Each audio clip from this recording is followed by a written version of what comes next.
Every Master Mason is obliged to abide by the laws, regulations and edicts of his Grand Lodge, the bylaws of the particular lodge of which he is a member, and to maintain and support the landmarks and ancient usages and customs of the fraternity. Good evening and welcome to tonight's presentation From the Quarries, an archive of Masonic law.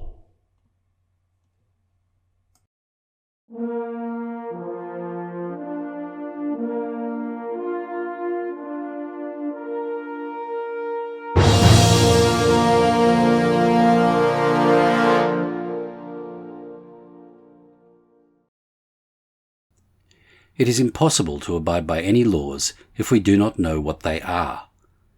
The American automobile driver who attempts to negotiate a London street without knowing the peculiarities of English law will be arrested in the first block. He must there drive on the left and pass on the right, not drive on the right and pass on the left, as in his country. The laws of Masonry, like the laws of nations, are both the unwritten common law and written. The written laws, based on the general regulations and the old charges, are the constitution and bylaws of his own Grand Lodge, its resolutions and edicts, and the bylaws of his particular lodge.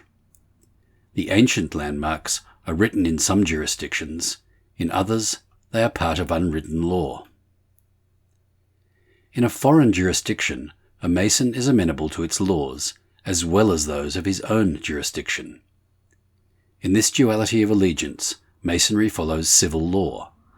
Thus, an American residing abroad is amenable to the laws of the nation in which he lives, but is also expected to obey the laws of his own nation. For instance, an American residing abroad is not exempt from the United States income tax laws. Neither is a Mason from California exempt from the laws of the Grand Lodge of that state, merely because he happens to be sojourning in Maine or in some foreign country.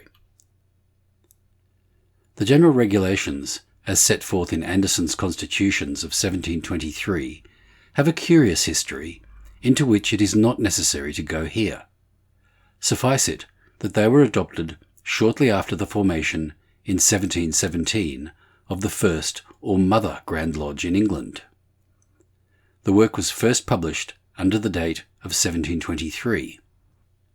Unquestionably, it embodied the laws of Masonry as they were known to the members of the 4 lodges which formed the first Grand Lodge, and hence have the respectability of an antiquity much greater than their printed life of 206 years, as it was at the time of the publication of this article in 1929. In general, it may be said that the old charges are concerned with the individual brother and his relation to his lodge and his brethren, the general regulations with the conduct of the craft as a whole. The general regulations permit their own alteration by Grand Lodge. The old charges do not. The old charges very evidently deal with both the operative and speculative sides of Masonry. Some of the phrases are concerned with the Lord's work. The context shows that it is not the Lord God who is here meant, but the particular nobleman for whom building construction is undertaken. Law in Masonry is so much more a matter of the heart than of the head, so much more concerned with setting forth conduct than in assessing penalties, that, to thoroughly comprehend it, we must be willing to revise our ideas of law as we understand the enactments of legislatures. Many civil laws are provided with measures of enforcement and penalties for infringement. Masonic law knows but 4 penalties: reprimand, definite suspension, indefinite suspension, and expulsion or Masonic death.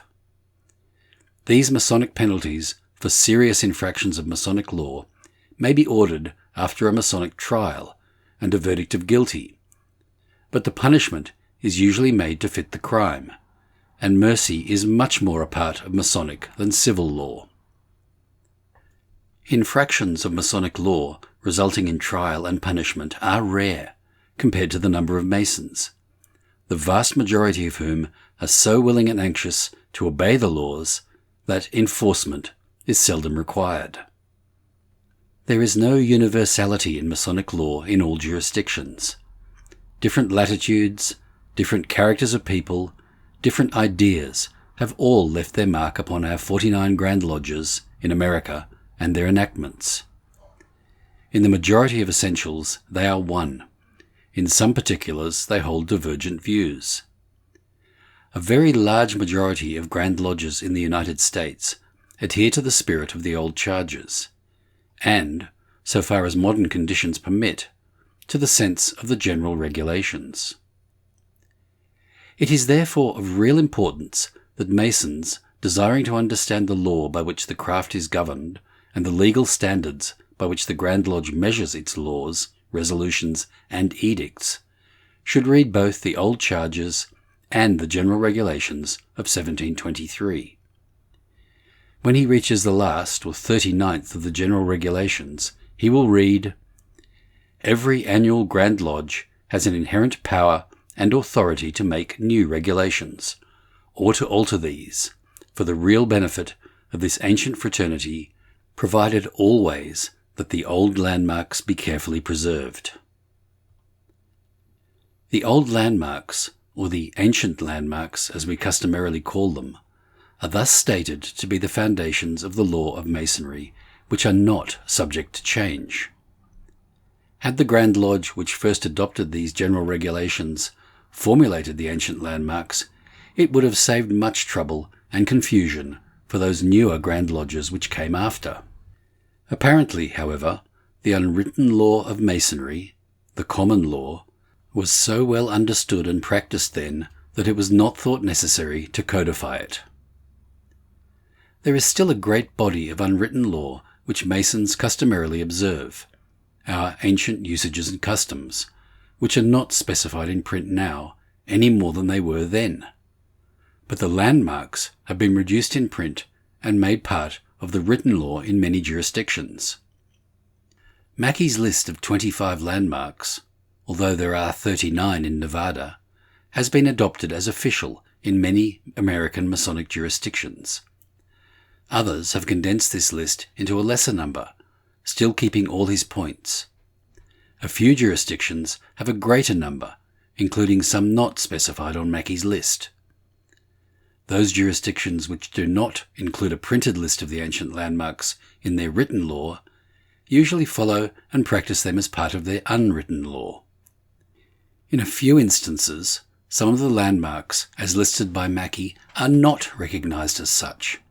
For instance, Mackey's 8th landmark, the inherent right of a Grand Master to make Masons at sight, was specifically abrogated by an early Grand Lodge in California.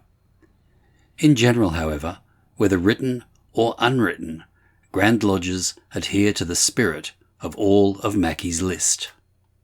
The landmarks may be regarded as bearing the same relation to Masonic law in general, including the old charges and the general regulations, as the provisions of the Magna Carta bear to modern constitutional law. Just as the Magna Carta specified some of the inherent rights of men which all laws of all governments should consider and respect, so the landmarks crystallize in words the inherent characteristics of Freemasonry, those fundamentals which make Freemasonry, and without which it would be something else.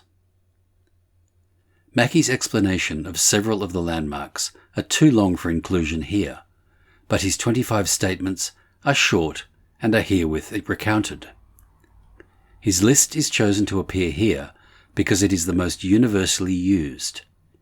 Jurisdictions which have a lesser or a greater number, with very few exceptions, include all of Mackey's points.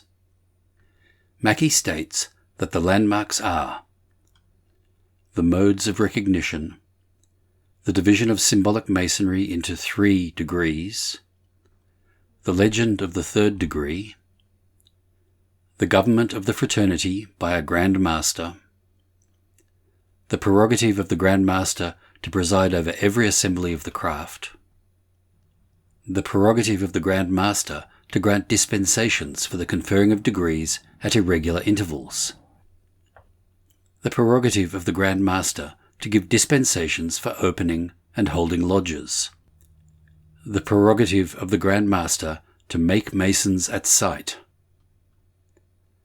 the necessity for masons to congregate in lodges, the government of the craft when congregated in a lodge by a master mason and 2 wardens, the necessity that every lodge, when congregated, should be duly tiled, the right of every mason to be represented in all general meetings of the craft, the right of every mason to appeal from his brethren in lodge convened to the Grand Master, the right of every mason to visit and sit in every regular lodge, that no visitor unknown to the brethren present, or some one of them, as a mason, can enter a lodge without first passing an examination according to ancient usage. No lodge can interfere with the business of another lodge. Every Freemason is amenable to the laws and regulations of the Masonic jurisdiction in which he resides. A candidate for initiation must be a man free-born, unmutilated, and of mature age. A belief in the existence of God as the grand architect of the universe. Belief in the resurrection to a future life. A book of the law constitutes an indispensable part of the furniture of every lodge. The equality of all Masons. The secrecy of the institution. The foundation of speculative science upon an operative art. And finally, that these landmarks can never be changed. With these as a foundation, the old charges for precedent, the first general regulations for organic law, Grand Lodges write and adopt their constitutions and bylaws, which are usually subject to approval by the Grand Lodge, a Grand Committee, or the Grand Master, Grand Masters ad interim, formulate and issue edicts and make decisions. Often these are later incorporated by the Grand Lodge into the written law of the jurisdiction.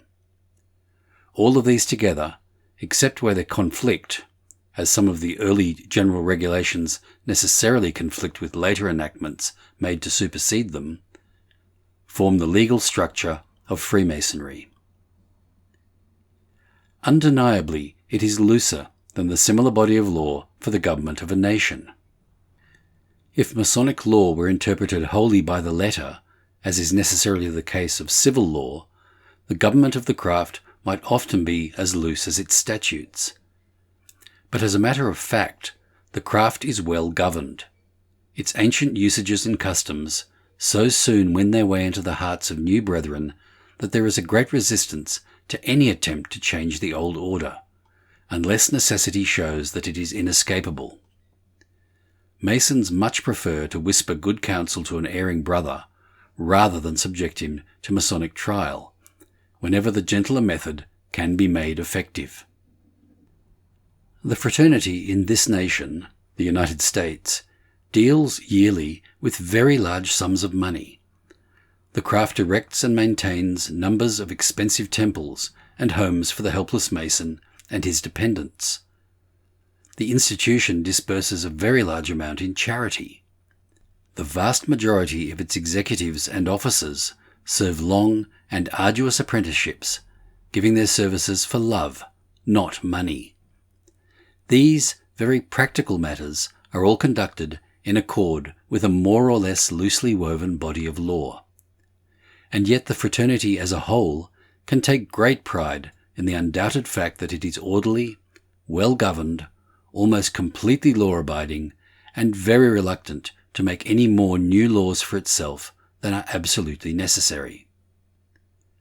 The reason, of course, is found in the answer to the classic question: where were you first prepared to be made a Mason?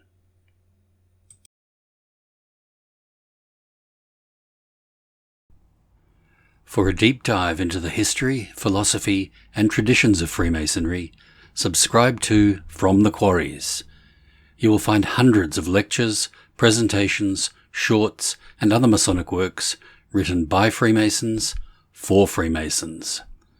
Visit fromthequarries.com or YouTube at From the Quarries.